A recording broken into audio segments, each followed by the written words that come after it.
Hello everyone, welcome to logic Pathshala. And हम फिर से लेके आए हैं आरआरबी एनटीपीसी के जो जीके में क्वेश्चंस पूछे जा रहे हैं और जो पूछे जा सकते हैं। तो सभी का एक मिक्सअप आप लोगों को यहाँ पे मिलेगा जो आपके एग्ज़ाम के लिए बहुत बेनिफिट रहेगा।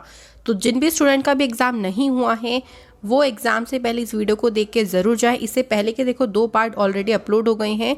सो रेगुलर मैं कोशिश ये कर रही हूँ कि आप लोगों को ज़्यादा क्वेश्चंस करा सकूँ ताकि आप लोग यहाँ से रिवीजन कर सको और आपको पता चल सके कि एग्ज़ाम में कैसे क्वेश्चन पूछे जाते हैं। ठीक है, सो आज है मकर संक्रांति। सभी को मकर संक्रांति की बहुत बहुत शुभकामनाएं। और इसी तरीके से त्यौहार में जैसे हम लोग खुश रहते हैं वैसे ही खुशियाँ आपके जीवन भर में हमेशा बनी रहे। तो चलिए फिर इसी के साथ, इसी एनर्जी के साथ आज के इस वीडियो को शुरू करते हैं। सबसे पहला क्वेश्चन है, देखो 1 किलोबाइट में कितने बाइट होते हैं। तो ये आप लोगों को पता होना चाहिए, कंप्यूटर से रिलेटेड भी क्वेश्चन पूछे जाते हैं। सो 1 KB मतलब 1 किलोबाइट में होता है 1024 बाइट्स होते हैं। ठीक है, इसी तरीके से ऐसे ही देखो गीगाबाइट में टेराबाइट पूछ लेते हैं या मेगाबाइट पूछ लेते हैं। तो ये सारे आप लोग ध्यान रखेंगे। ठीक है, अगला क्वेश्चन पूछा था 15वें वित्त आयोग के अध्यक्ष। तो अभी जो 15वें फाइनेंस मिनिस्टर है हमारे, वो कौन है? आंसर क्या है? NK सिंह। ये है NK सिंह, जिनकी आप फोटो यहाँ पे देख रहे हैं। और संविधान के कौन से आर्टिकल में फाइनेंस कमीशन का वर्णन किया गया है? तो आर्टिकल नंबर 280। ध्यान रखेंगे, आर्टिकल 280 में इसका वर्णन किया गया है। ठीक है, तो 15वें नंबर के हैं ये फाइनेंस मिनिस्टर, फाइनेंस कमीशन के अध्यक्ष। तो ध्यान रखेंगे नाम इनका। अगला क्वेश्चन है, भारत का 29th स्टेट कौन सा है? सो देखो, आपको पता होगा कि तेलंगाना जो था वो कौन से राज्य से अलग हुआ था? आंध्र प्रदेश से अलग हुआ था। ये देखो आप मैप में देख सकते हो, ये पूरा यहाँ से लेके जो रेड, ये पूरा आंध्र प्रदेश था। फिर इसको हाफ डिवाइड करके ये तेलंगाना, रेड आप देख सकते हो, तेलंगाना राज्य बनाया गया जो कि 29th स्टेट बना था। और ये अलग कब हुआ था? ये अलग हुआ था 2 जून 2014 को। सो एग्जैक्ट डेट भी आप लोगों को ध्यान रखनी है। अब एक इम्पॉर्टेंट बात, ऐसा कौन सा आर्टिकल है जिसमें बोला गया है कि हम नया जो राज्य है उसका गठन कर सकते हैं और उसकी सारी शक्तियाँ संसद के पास होती हैं? तो आर्टिकल नंबर 3 है, जो आपका पहला पार्ट होता है ना जिसमें राज्यों के बारे के वर्णन किया गया है, उसी के आर्टिकल नंबर 3 में इसका वर्णन किया गया है। तो ध्यान रखेंगे ना कि तेलंगाना 29th स्टेट बना था। एक्स्ट्रा फैक्ट इसलिए बताती हूँ ताकि आप लोगों से अगर इस क्वेश्चन से रिलेटेड और भी कोई क्वेश्चन बन जाएगा तो आप लोग बता सकते हो। ठीक है, तो एक्स्ट्रा फैक्ट्स को आप लोग सुना करें जो मैं आपको बता रही हूँ। आगे देखो हमारे पास क्या क्वेश्चन पूछा गया है। क्वेश्चन पूछा है, किस वैज्ञानिक ने बिग बैंग सिद्धांत जो थ्योरी है वो दी थी? तो आंसर है जॉर्ज लेमेत्री। सो 1927 में इनके द्वारा ये सिद्धांत दिया गया था कि किस तरीके से ब्रह्मांड की उत्पत्ति हुई, हमारा जो यूनिवर्स है इसका ओरिजिन क्या है, इसके बारे में इन्होंने अपनी थ्योरी दी थी जिसको बिग बैंग थ्योरी बोला जाता है। सो आंसर क्या हो जाएगा? जॉर्ज लेमेत्री इसका आंसर है। आगे देखो गोवा के चीफ मिनिस्टर। सो सारे मैंने आपको CM गवर्नर याद करवा रखी हैं। सो उस वीडियो को ज़रूर देखें अगर आपको डिफ़िकल्टी होती है याद करने में। प्रमोद सावंत हैं। गोवा की कैपिटल की बात करें तो गोवा की कैपिटल है पणजी। और इस टाइम पे गोवा के गवर्नर कौन है? भगत सिंह कोश्यारी गोवा के प्रेजेंट में गवर्नर हैं। ठीक है, अगला है राष्ट्रमंडल खेल 2022 की मेजबानी कौन से देश के द्वारा करी जाएगी? सो कॉमनवेल्थ गेम जो 2022 में होंगे इसे होस्ट करेगा बर्मिंघम जो कि इंग्लैंड में है। ठीक है, ध्यान रखेंगे ना, 2022 के जो कॉमनवेल्थ गेम होंगे ये इंग्लैंड में होने वाले हैं। सो अपकमिंग इवेंट से क्वेश्चन बहुत पूछ रहे हैं, फुल फॉर्म से पूछ रहे हैं काफ़ी क्वेश्चन, तो ये आप लोग को ध्यान रखना है। अगला है, कौन सा पर्वतीय दर्रा मतलब कौन सा ऐसा पास, माउंटेन पास है जो श्रीनगर को लेह से जोड़ता है? तो इसे कहते हैं जोजिला पास, जो कि 11,000 लगभग फीट ऊंचाई पर बना हुआ है। और ये श्रीनगर कारगिल लेह नेशनल पार्क को पूरी तरीके से कनेक्ट करता है। ठीक है, ध्यान देंगे ना, जोजिला पास इसका नेम है। CPU की फुल फॉर्म भैया सभी को पता होना चाहिए, गलत बात होगी नहीं पता होगी तो सेंट्रल प्रोसेसिंग यूनिट। और ये मेन प्रोसेसर होता है कंप्यूटर का। ठीक है, सो कंप्यूटर से क्वेश्चन 1-2 पूछ रहे हैं, चाहे वो फुल फॉर्म हो या और भी अगर रिलेटेड क्वेश्चंस हो। अगला वेरी इंपॉर्टेंट क्वेश्चन, कौन से वर्ष में विमुद्रीकरण हुआ था, डीमोनेटाइजेशन हुआ था? तो ये तो भाई डेट याद होना चाहिए, 8 नवंबर 2016 को। डेट ध्यान रखना। देखो डीमोनेटाइजेशन का मतलब होता क्या है? जिसके अंतर्गत जो हमारी गवर्नमेंट है वो पुरानी करेंसी को एक तरीके से क्या करती है, ख़त्म करती है, एलिमिनेट कर देती है और नई करेंसी चालू करती है। देखा था ना 2000 के नोट जब आए थे, 1000 के नोट बंद हो गए थे। सो ऐसा ही होता है, इसी को बोला जाता है डीमोनेटाइजेशन। ये किया जाता है जब बहुत ज़्यादा ब्लैक मनी इंक्रीज हो जाता है और हमारी इकोनॉमी के लिए वो खतरा बन जाता है, उसी के लिए ही इसका यूज़ किया जाता है। तो डेट ध्यान रखेंगे किस वर्ष किया गया था। अगला क्वेश्चन है 2022 फीफा जो विश्व कप आयोजित किया जाएगा वो कहाँ पे होने वाला है। सो ये होने वाला है कतर में। ठीक है, 21 नवंबर से शुरू हो जाएगा। डेट नहीं पूछते हैं आप लोगों से, सिर्फ ईयर पूछ सकते हैं या फिर वेन्यू पूछ सकते हैं कि होगा कहाँ पे। ठीक है, ओके, तो आपका आंसर क्या हो जाएगा, कतर यहाँ पे बिल्कुल सही आंसर होगा। आगे देखो, विश्व बैंक के अध्यक्ष कौन है भाई। वर्ल्ड बैंक के इस टाइम पे प्रेजेंट टाइम में प्रेसिडेंट है डेविड मालपास और वर्ल्ड बैंक का हेडक्वार्टर कहाँ पे है, वॉशिंगटन डीसी में इसका हेडक्वार्टर है। एक और चीज़ ध्यान रखिएगा, इसकी एमडी ध्यान रखेंगे। कौन है इसकी एमडी, इसकी अंशुला कांत उनका नेम है। ठीक है, ये इंपॉर्टेंट हो सकता है, एक्स्ट्रा फैक्ट में पूछ सकते हैं या फिर सीएफओ भी आप इनको बोल सकते हैं। गुलाम वंश का संस्थापक कौन था जिसने गुलाम वंश की स्थापना करी थी। सो कुतुबुद्दीन ऐबक के द्वारा इसकी स्थापना करी गई थी। इसे दास वंश भी बोला जाता है ना, गुलाम को बोलते हैं ना, दास भी बोलते हैं, तो दास वंश भी इसको बोला जा सकता है। तो ध्यान रखेंगे, हिस्ट्री से इस तरीके के क्वेश्चन काफ़ी पूछ रही हैं। आगे है स्वच्छ भारत अभियान की शुरुआत कब हुई थी। 2 अक्टूबर 2014 को स्वच्छ भारत अभियान की शुरुआत की गई थी। इसका मेन पर्पस क्या था कि जो गलियां हैं, जो सड़कें हैं, वो साफ़ सुथरी रहें, कूड़ा ना फेंके कोई, इसी के बारे में लोगों को समझाना था इसका मेन उद्देश्य, ताकि साफ़ सफाई बनी रहे। तो ईयर ध्यान रखेंगे। आगे है बेटी बचाओ बेटी पढ़ाओ, ये भी कैंपेन शुरू किया गया था। इसको शुरू किया गया था 22 जनवरी 2015 को। ठीक है, और इसमें बालिकाओं का जो बेटियां हैं उनके संरक्षण की, उनको पढ़ाने लिखाने की बात इसमें कही गई थी। ठीक है, तो आपको डेट ही इसकी पूछी जाएगी। आगे है भैया, ताजमहल का निर्माण किस वर्ष शुरू हुआ था। क्वेश्चन ध्यान से पड़ेगा। 1632 में शुरू हुआ था और ये कंप्लीट हुआ था 1648 में। ठीक है, दोनों ध्यान रखिएगा।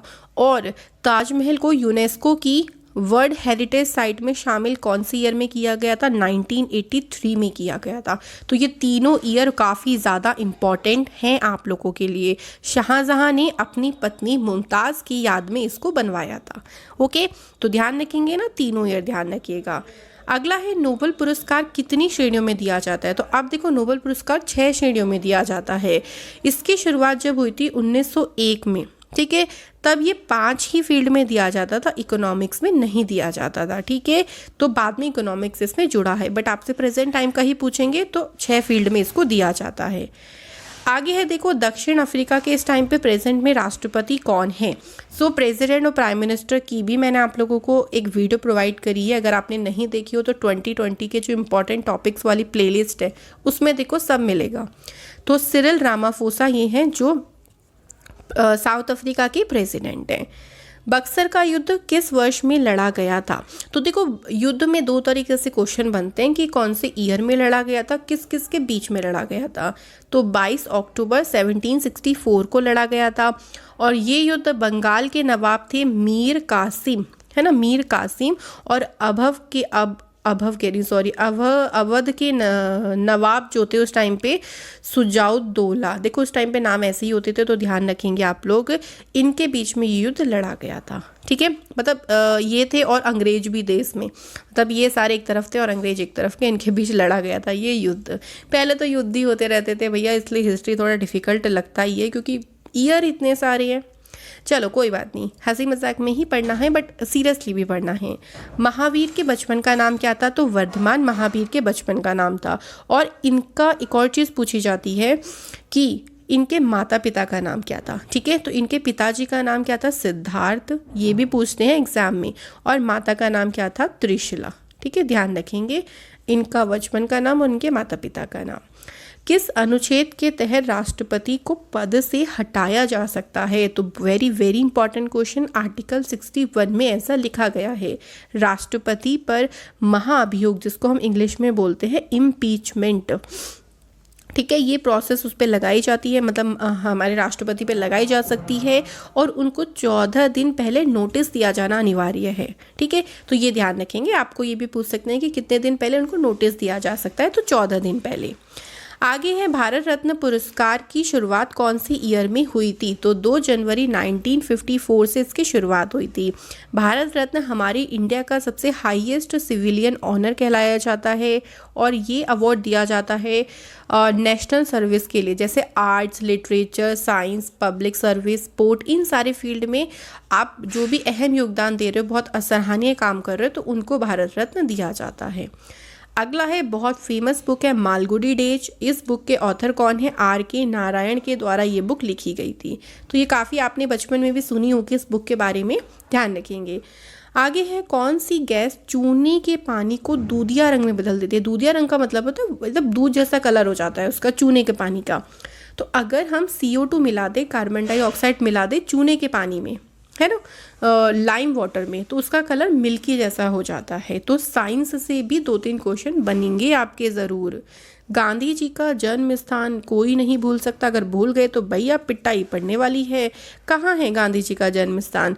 तो गांधी जी का जन्म स्थान है पोरबंदर, गुजरात में। तो भैया प्लीज़ ये मत भूलिएगा, क्योंकि इतनी तो आप लोगों को नॉलेज होना चाहिए। ठीक है, चलो आगे बढ़ते हैं। आगे है, प्रोटीन की खोज किसके द्वारा की गई थी? तो प्रोटीन जैसे ये प्रोटीन नहीं है फर्स्ट ऑफ ऑल, तो ठीक है, यहाँ गलत हो गया है, ये प्रोटॉन है। ठीक है, मैं आपको PDF में सही कर दूंगी, बट ध्यान रखेंगे प्रोटॉन, इलेक्ट्रॉन, न्यूट्रॉन की खोज किसने करी थी? ध्यान रखना सबका।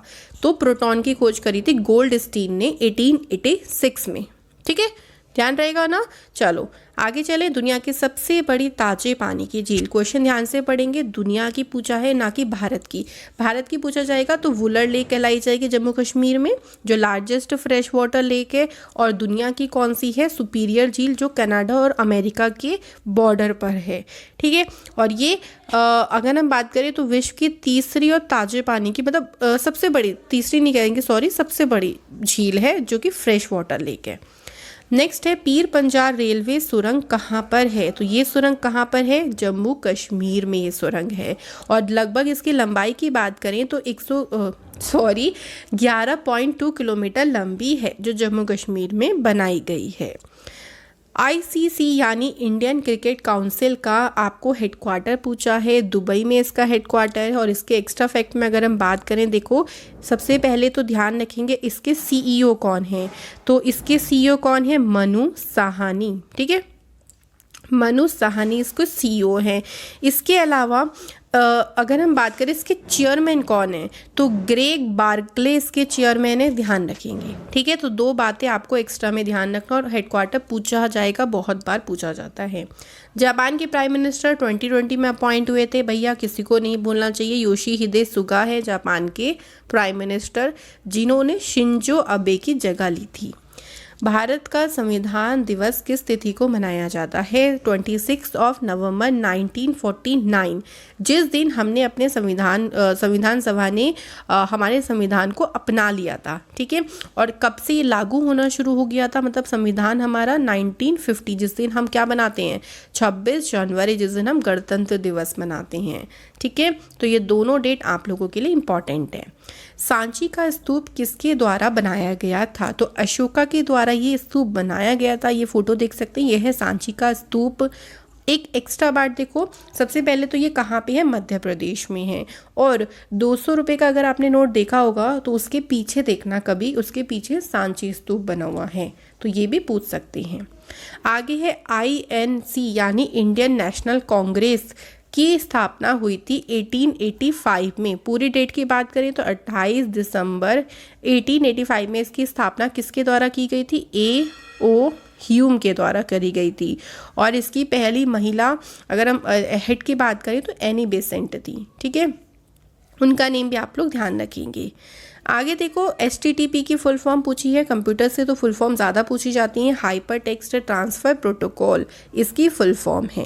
राजीव गांधी खेल रत्न पुरस्कार इस बार कितने लोगों को दिया गया है? तो इस बार कितने को मिला है? 5। आप लोगों से नाम में भी पूछ सकते हैं, तो एक बार नाम भी देख लेते हैं। देखो यहाँ पर Rohit Sharma cricket, Manika Batra table tennis की प्लेयर है, मरियप्पन पैरा एथलीट हैं, विनेश फोगाट रेसलिंग से हैं और रानी रामपाल हॉकी से हैं। तो क्वेश्चन बन सकता है कि इस बार किस क्रिकेटर को राजीव गांधी खेल रत्न पुरस्कार मिला है ना, या फिर इस बार किस हॉकी प्लेयर को मिला। तो ऐसे पूछ सकते हैं आप लोगों से, तो इनके नाम और इनका स्पोर्ट नाम ध्यान रखेंगे। सेल की नई चेयरमैन कौन बनी है? ये अभी 2020 में अपॉइंट हुई हैं, सोमा मोंडेल इनका नेम है। और ध्यान रखेंगे फर्स्ट वुमेन अपॉइंट हुई हैं जो सेल की चेयरमैन है, तो इम्पॉर्टेंट है। भूटान की कैपिटल क्या है? भूटान की कैपिटल है थिम्पू। ठीक है, ध्यान रखेंगे भूटान की कैपिटल का नाम है थिम्पू। कौन सा अंग पित्त रस का क्या करता है? स्राव करता है, उसको सिक्रीट करता है। सो लीवर ये काम करने का काम करता है। और अगर हम बात करें ये जो पित्त रस होता है ये कहाँ पे होता है? तो ये पित्ताशय में होता है। पित्ताशय को इंग्लिश में बोलते हैं गैल ब्लेडर। और इस पित्त रस का यानी बाइल जूस का pH मान कितना होता है? 7.7 होता है। तो ये एक्स्ट्रा बातें हैं जो मैं आपको बताती हूँ ताकि आप कुछ भी मत छोड़ के आओ भाई, सब कुछ अटेंड करो। GST की बात करते हैं। GST की फुल फॉर्म भाई क्या होती है बताओ? गुड्स एंड सर्विस टैक्स, ये इसकी फुल फॉर्म है। और ये जो GST है वो किस प्रकार का कर है? इनडायरेक्ट कर है। ये लागू हुआ था 1 जुलाई 2017 को लागू होना शुरू हो गया था। ठीक है, पूरे भारतवर्ष में लागू हो गया था। सो देखो आज के क्वेश्चंस भी काफ़ी सारे हम लोगों ने कर लिए हैं। सो इन क्वेश्चंस को एक बार ज़रूर पढ़ के जाना एग्ज़ाम देने से पहले, क्या पता इन्हीं से ही रिपीट क्वेश्चन बन जाए। ठीक है, तो ऐसे ही और भी मैं वीडियोस लेके आऊँगी, सो डोंट वरी। बट आप इन वीडियोस को ज़्यादा से ज़्यादा शेयर करो सभी के साथ, ताकि सभी स्टूडेंट्स को वीडियो मिल पाए और वो इसका बेनिफिट ले पाए। तो चलिए मिलेंगे फिर इसी तरीके से नेक्स्ट वीडियो में। एंड कोई भी अगर स्पेशल डिमांड हो, कोई क्वेरी हो, तो आप लोग मुझे टेलीग्राम पे पूछ लिया करें। ठीक है, तो thank you for watching this video.